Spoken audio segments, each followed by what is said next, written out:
Pernah nggak kamu bangun di hari kedua Lebaran, ngeliat cermin, dan merasa wajahmu bengkak seperti balon?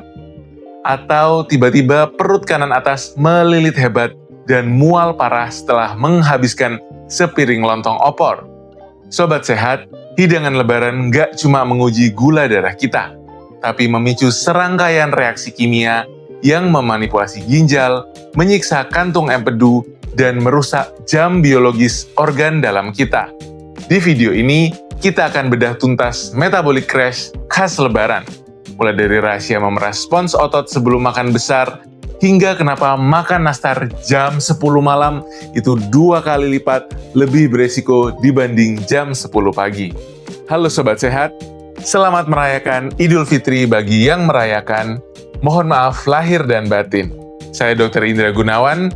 Di minggu Lebaran ini, klinik biasanya panen pasien dengan keluhan sendi bengkak dan nyeri hebat atau yang dikenal orang sebagai asam urat. Lucunya, banyak pasien yang protes, "Dok, saya loh nggak makan emping melinjo. Saya juga nggak sentuh jeroan. Kok asam urat saya bisa naik ya?" Inilah jebakan pertama. Asam urat itu nggak selalu datang dari makanan yang gurih. Sangat sering, dia datang dari gelas minumanmu. Kena serangan asam urat pas Lebaran padahal nggak makan jeroan atau emping? Coba cek gelas minumanmu. Banyak yang nggak tahu, pemicu asam urat tertinggi selain jeroan adalah gula fruktosa dari es sirup dan minuman kemasan. Saat kamu minum sirup manis, liver kamu bekerja sangat keras untuk memproses fruktosa. Proses ini membakar habis energi sel. Sisa pembakaran energi yang dipaksakan inilah yang langsung diubah oleh tubuh menjadi asam urat. Jadi, kalau kamu makan opor ayam sambil minum es sirup 2 gelas, itu ibarat menyiram bensin ke dalam api peradangan sendi. Hentikan minuman bersirupnya dan sendimu akan aman. Mari kita bedah secara medis kenapa fruktosa atau gula buah buatan pada sirup sangat mematikan bagi sendi. Setiap sel di tubuh kita menggunakan mata uang energi yang disebut ATP atau adenosine trifosfat. Saat fruktosa masuk ke liver dalam jumlah masif, liver mengerahkan sangat banyak ATP untuk memprosesnya. Ini menguras cadangan ATP secara drastis. Ketika ATP habis, dia terurai menjadi molekul yang disebut AMP. Nah, AMP inilah yang kemudian dimetabolisme dan dibuang oleh tubuh dalam bentuk asam urat. Jadi, asam urat bukan sekedar penumpukan zat purin dari kacang-kacangan. Asam urat adalah limbah dari pabrik sel yang kehabisan baterai. Minum sirup ini ibarat merampok energi livermu dan mengubah limbahnya menjadi kristal tajam yang menusuk sendi jempol kakimu. Tadi kita bicara soal sendi yang diserang oleh minuman manis. Sekarang kita pindah ke organ pencernaan. Banyak yang mengeluh sakit perut melilit, mual, dan begah luar biasa setelah makan piring pertama opor Lebaran. Semua ngiranya itu asam lambung atau mah yang kambuh. Padahal, target serangannya sama sekali berbeda. Sakit perut melilit dan mual parah habis makan rendang atau opor Lebaran? Jangan buru-buru minum obat mah. Itu bisa jadi bukan masalah di lambungmu, tapi sindrom kaget empedu. Setelah sebulan puasa, kantung empedu kamu itu penuh dengan cairan yang mengental. Kalau di hari pertama Lebaran, kamu langsung menghantamnya dengan lemak, santan, dan daging porsi kuli, kantung empedumu akan kaget dan berkontraksi atau memeras dengan sangat keras. Remasan inilah yang bikin perut kanan atasmu kram tembus ke punggung. Cara mencegahnya? Jangan barbar. Awali dengan makan pepaya. Saat makan besar, wajib sisihkan kuah santan kentalnya untuk memangkas beban lemak. Dan tambahkan perasan jeruk nipis untuk membantu kerja asam lambung memecah protein dagingnya.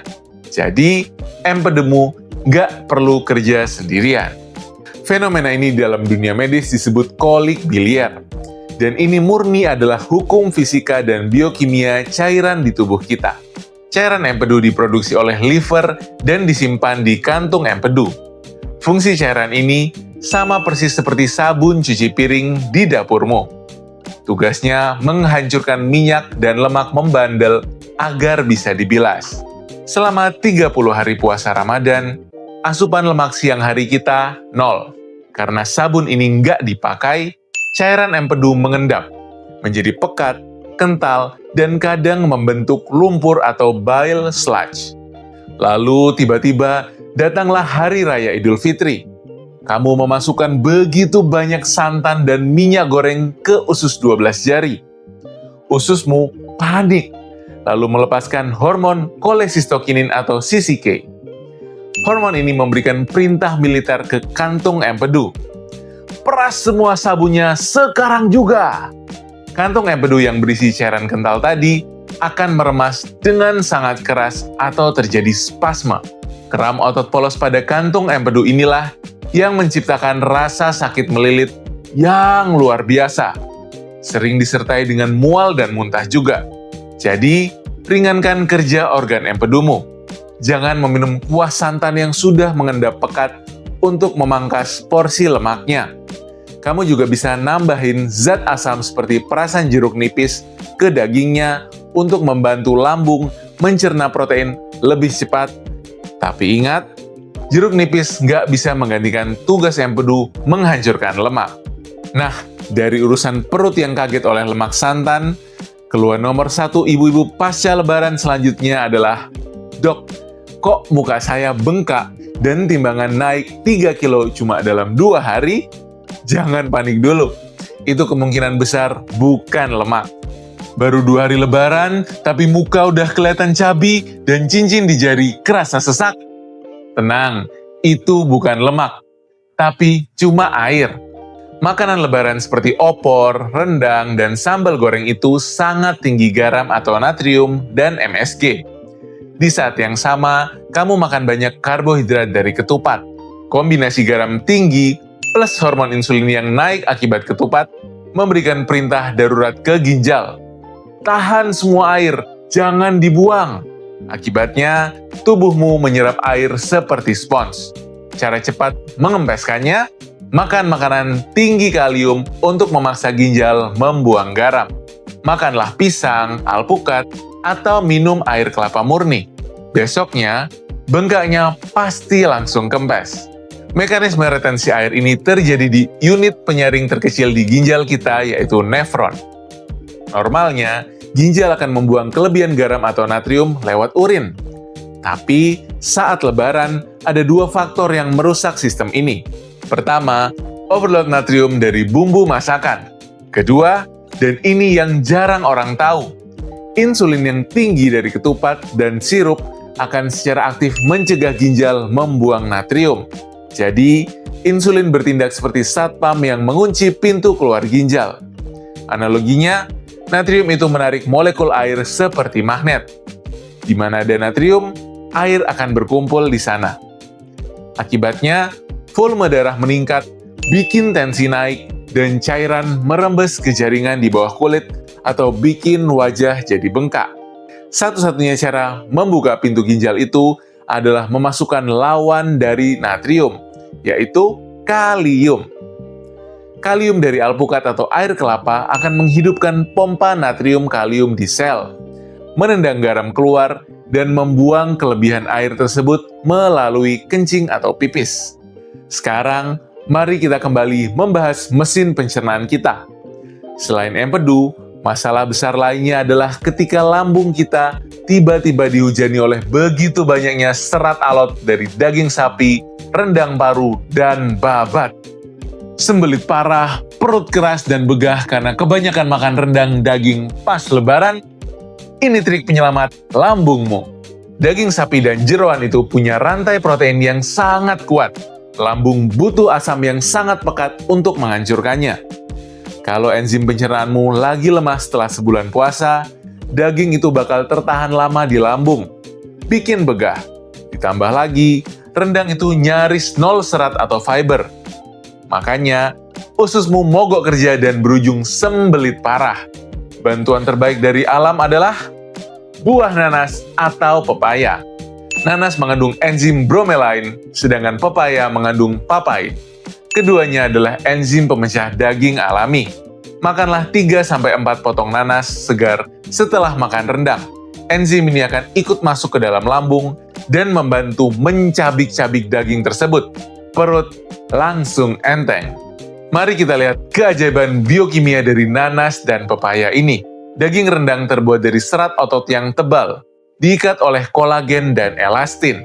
Ikatan kimia yang menyatukan mereka disebut ikatan peptida. Supaya lambung bisa memecah ikatan peptida ini menjadi asam amino yang kecil, dia butuh enzim pepsin dan asam klorida atau HCl. Masalahnya, pasca Ramadan, sekresi asam lambung kita sedang beradaptasi dan nggak dalam kapasitas puncaknya. Daging yang nggak tercerna sempurna akan masuk ke usus besar, difermentasi oleh bakteri, menghasilkan gas sulfur yang bikin perut begah dan kembung luar biasa. Disinilah bromelain dan papain bekerja. Mereka adalah golongan enzim proteolitik yang berasal dari tumbuhan. Cara kerja mereka seperti gunting molekuler. Mereka langsung memotong ikatan peptida pada daging tersebut tanpa membutuhkan lingkungan lambung yang super asam. Ini adalah bypass pencernaan yang sangat meringankan kerja organ kita. Terus, gimana kalau kita bertamu ke rumah saudara? Sudah disiapin makanan tinggi karbo dan tinggi lemak, tapi kita nggak punya nanas atau air kelapa. Ada satu senjata darurat yang menempel di tubuhmu. Otot paha. Mau makan opor dan ketupat porsi besar tapi takut jadi lemak perut? Lakukan spons otot 60 detik sebelum makan. Ini biohack medis yang sangat ampuh. Sebelum kamu duduk makan besar di rumah saudara, permisi ke kamar mandi atau ke halaman sebentar. Lakukan squat atau gerakan jongkok berdiri dengan cepat selama 60 detik sampai paha terasa sedikit panas. Gerakan ini akan menguras cadangan gula lokal di otot pahamu. Otot pahamu berubah menjadi spons kering, dan begitu kamu makan ketupat, gula darah yang naik akan langsung disedot oleh otot paha tersebut untuk mengisi kekosongan, bukan dikirim ke liver untuk dijadikan lemak perut. 60 detik untuk menyelamatkan metabolisme. Berani coba? Trik snack exercise atau camilan olahraga 60 detik tadi berbasis murni pada mekanisme seluler dan reseptor otot. Otot paha atau quadriceps dan otot bokong atau glutes adalah kelompok otot terbesar di tubuh kita. Mereka mempunyai ruang penyimpanan glukosa eksklusif yang disebut glikogen otot. Analogi canggihnya, otot itu seperti spons pencuci piring. Kalau sponsnya udah penuh air, atau glikogen penuh karena kita cuma duduk manis di sofa sambil ngobrol silaturahmi, terus kamu tambah siram air lagi atau makan ketupat, airnya akan tumpah kemana-mana atau gula membanjiri darah. Dengan melakukan squat 60 detik, kamu sedang memeras spons tersebut. Kontraksi otot dinamis tingkat tinggi dalam waktu singkat akan membakar glikogen lokal. Saat spons otot ini kosong, pintu darurat selnya terbuka lebar. Begitu ada glukosa baru dari ketupat masuk ke darah, otot akan langsung menghisapnya dengan rakus. Beban pankreasmu menjadi sangat ringan. Terakhir, tantangan budaya Lebaran adalah silaturahmi yang molor sampai larut malam. Kamu disuguhkan kue kering dan es manis di jam 10 malam. Apakah efeknya sama dengan makan di jam 10 pagi? Makan kue nastar jam 10 pagi versus jam 10 malam. Mana yang lebih bikin gemuk? Jawabannya secara medis, jam 10 malam jauh lebih berbahaya. Ini bukan soal jumlah kalorinya yang berubah, tapi soal jam kerja pankreasmu. Saat matahari terbenam, otakmu mengeluarkan hormon melatonin biar kamu bisa ngantuk. Nah, melatonin ini ternyata juga memberikan sinyal ke pankreas untuk tidur dan berhenti memproduksi hormon pengurai gula atau insulin. Kalau kamu nekat makan kue lebaran jam 10 malam, gulanya masuk, tapi pabrik pengurainya udah tutup. Gula akan nyangkut di darah jauh lebih lama, merusak pembuluh darahmu, dan berakhir ditimbun menjadi lemak perut. Jadi, usahakan tolak makanan manis di waktu malam ya. Cabang ilmu ini disebut chrononutrition.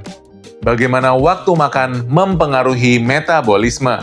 Tubuh kita nggak cuma diatur oleh jam pusat di otak, tapi setiap organ punya jam piketnya sendiri atau peripheral clocks. Hati, ginjal, dan pankreas mempunyai reseptor melatonin. Ketika malam tiba dan melatonin mengalir di darah, reseptor di sel beta pankreas akan mengikat melatonin. Ikatan ini bertindak sebagai rem tangan yang kuat, menghentikan sekresi insulin secara drastis. Pankreas diprogram secara genetik untuk beristirahat di malam hari. Memaksa masuk karbohidrat simpel jam 10 malam adalah sebuah pelanggaran hukum biologi. Pankreas yang sedang tidur dipaksa bekerja, menghasilkan respon insulin yang lambat dan tumpul. Hasil akhirnya, gula merusak endotel pembuluh darah sepanjang malam saat kamu tertidur lelap. Sobat sehat, merayakan Lebaran bukan berarti kita harus mengorbankan sistem biologi yang udah kita rawat selama 1 bulan penuh. Ingat senjata rahasia kita hari ini. Kendalikan sirup agar sendi bebas asam urat, waspadai kaget empedu dengan mengurangi kuah santan pekat, konsumsi kalium dari air kelapa untuk mencegah muka dan berat badan naik, makan nanas untuk menyelamatkan usus dari kerasnya daging rendang, peras glikogen pahamu dengan squat sebelum makan besar, dan yang paling penting, tutup pabrik pencernaanmu saat malam hari. Silaturahmi diatur, metabolisme dijaga. Coba tulis di kolom komentar, dari ke-6 trik biokimia tadi, mana yang menurutmu paling mind-blowing atau baru kamu ketahui hari ini?